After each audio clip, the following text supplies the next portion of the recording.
The strength that men and women have shows up in different ways. And, this book is very much a reflection of that. But, if we were to be specific about one particular strength that you think shows up in women in a way that you don't see in the blokes, what would be one of those things that stood out to you? Well, you mentioned a moment ago about having born two children, and I make the comment in the book. In fact, my epilogue is a tribute to my wife. Our first child was born, incredibly difficult birth. My lovely wife had terrible birth injuries. The boy was dragged out in what they call a high forceps delivery. They thought he'd suffered epilepsy, on all sorts of meds for the first year. And, to watch my wife, that woman, sit at 3 a.m. in the morning with a baby whose head was so sore he couldn't breastfeed, using this breast pump for the third time in a night, taking out her own milk, and this kid just wouldn't sleep. And, as a man, you think, I'd like to help, but there is this thing that women are drawn to, which is that I conceived this child, I carried this child, I bore this child is mine to care for. And, they're just different. They're different to blokes. Yeah. You just have to get on with things in some ways. I love the fact that your book has actually attracted the attention of Helen Clark, who writes a prologue or a foreword at the front. And I want to talk about some of these stories because I know that there are some really incredible stories that you've got in this book.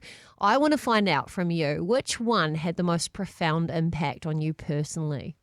Probably the last story in the book, which was actually mostly done by my incredible co-producer, a brilliant filmmaker called Anna Makessa.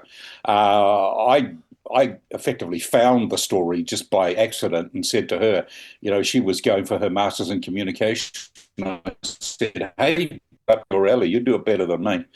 And she found this 21-year-old Chilean woman in Wellington, married to a similarly aged, I think he is Fijian Indian, I'm not sure. But she found about 3 or 4 months into the pregnancy that the baby had a condition called anencephaly, which essentially is an absence of a brain properly. Yeah. The brain never forms properly, the skull never forms. And most of those pregnancies, the doctor's advice, terminate. And, incredible turmoil in this family. I won't give you too much detail, but she was pondering and she asked 3 questions of the doctors. Would this baby maybe live for, a day? And they said, yeah, up to a day. She said, could I breastfeed him? You potentially could. Could he get baptized? They said, yes, well, choose your priest. So Anna then followed the story in a brilliant fashion, and she went to Hutt Hospital with Claudia, is the name of the woman, and gave birth. She gave birth by cesarean section. 60 of her family members came. It was this massive reuniting of 2 families that were kind of a little bit distant. This baby was born, and we were there. Anna, with her camera on her own, captured everything, and the baby. They had a bassinet and they had a coffin because they knew the baby wasn't going to live very long. And the coffin was painted in glorious colours by all these kids.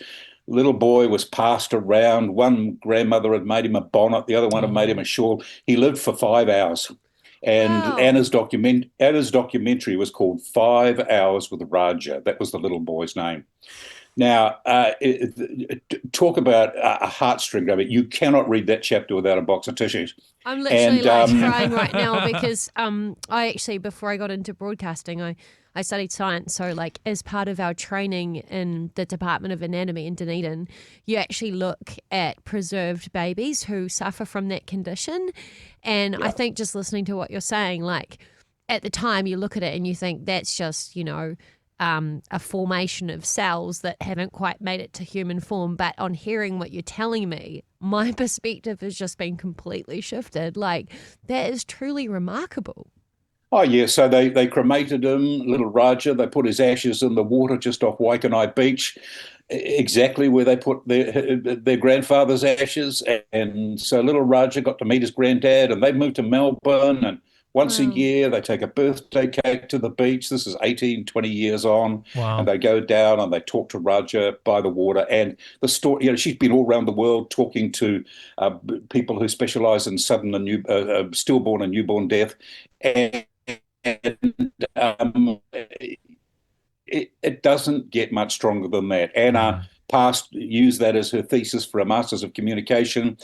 She passed with first class honours, and she won prize for the best emerging filmmaker at the Dock Edge Festival with the thing. I sat there and watched that documentary, and I thought my heart was going to beat out of my chest with pride for her. Yeah. So that among the other 10 stories, it's just.